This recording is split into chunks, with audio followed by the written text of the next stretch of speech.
Baik, Assalamualaikum warahmatullahi wabarakatuh. Saya Ahmad Sudais dengan NIM 22101007. Di sini saya akan membuat video dari MK Hadis Tarbawi untuk memenuhi tugas UTS saya. Saya akan menjawab pertanyaan yang pertama, yaitu membaca dan mengartikan hadis tersebut.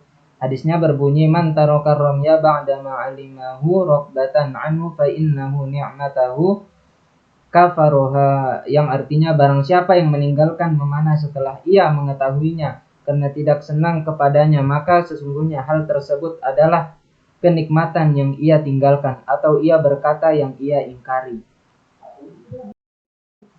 Kemudian saya akan melanjutkan menjawab pertanyaan yang kedua, yaitu dari perspektif ilmu pendidikan Islam. Tema yang terkandung dalam hadis tersebut adalah tentang pentingnya bertindak sesuai dengan pengetahuan dan pengertian yang dimiliki.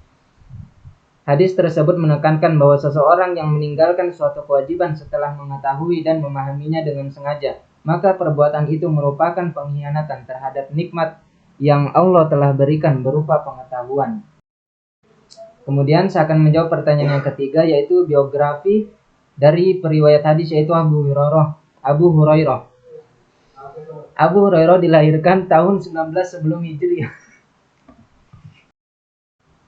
Kemudian saya akan menjawab pertanyaan ketiga, yaitu biografi dari Abu Hurairah.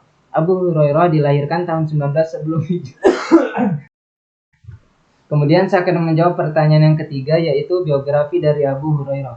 Abu Hurairah dilahirkan tahun 19 sebelum Hijriah. Nama beliau sebelum masuk Islam tidaklah diketahui dengan jelas, tetapi pendapat yang masyhur adalah Abu Syam. Sedangkan nama Islamnya yaitu Abdurrahman. Beliau berasal dari kabilah Al-Dusi di Yaman. Beliau memeluk Islam pada tahun ke-7 Hijriah, ketika Rasulullah berangkat menuju Khaybar. Ketika itu ibunya belum menerima Islam, bahkan menghina Rasulullah. Abu Hurairah menemui Rasulullah meminta beliau berdoa agar ibunya masuk Islam. Kemudian Abu Hurairah kembali menemui ibunya lalu mengajaknya masuk Islam. Ternyata ibunya telah berubah pikiran dan bersedia masuk Islam. Baik, kemudian saya akan melanjutkan ke pertanyaan keempat. Saya akan membaca dan mengartikan hadis tersebut, yaitu an Abi Hurairah anna Rasulullah sallallahu alaihi wasallam dakhala al-masjidah fadakhala rajulun fasallimu ala nabi sallallahu alaihi wasallam faradda wa qala rji fasalla fa innaka lam tusalli faraja'a yusalli kama shalla thumma jaa fasallama ala nabi sallallahu alaihi wasallam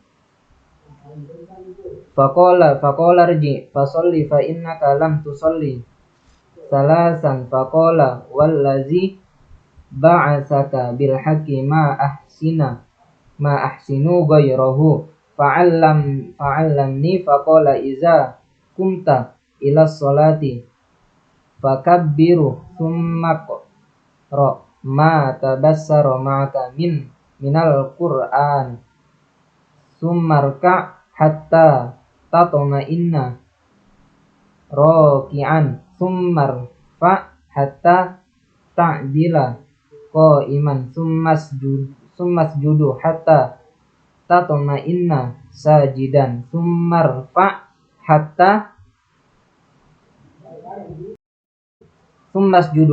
tatma'inna sajidan summarfa hatta tatma'inna jalisan waf'al zalika fi sholatika kulliha muttafaqun alaihi. Kemudian artinya dari Abu Hurairah bahwa Nabi Shallallahu Alaihi Wasallam masuk ke dalam masjid dan sholat. Kemudian orang itu datang dan memberi salam kepada Nabi Muhammad Shallallahu Alaihi Wasallam. Lalu Nabi Muhammad Shallallahu Alaihi Wasallam menjawab salamnya. Kemudian ia bersabda, kembali dan ulangilah sholatmu karena kamu belum sholat. Orang itu kemudian mengulangi sholat dan kembali datang menghadap kepada Nabi Muhammad Shallallahu Alaihi Wasallam sambil memberi salam.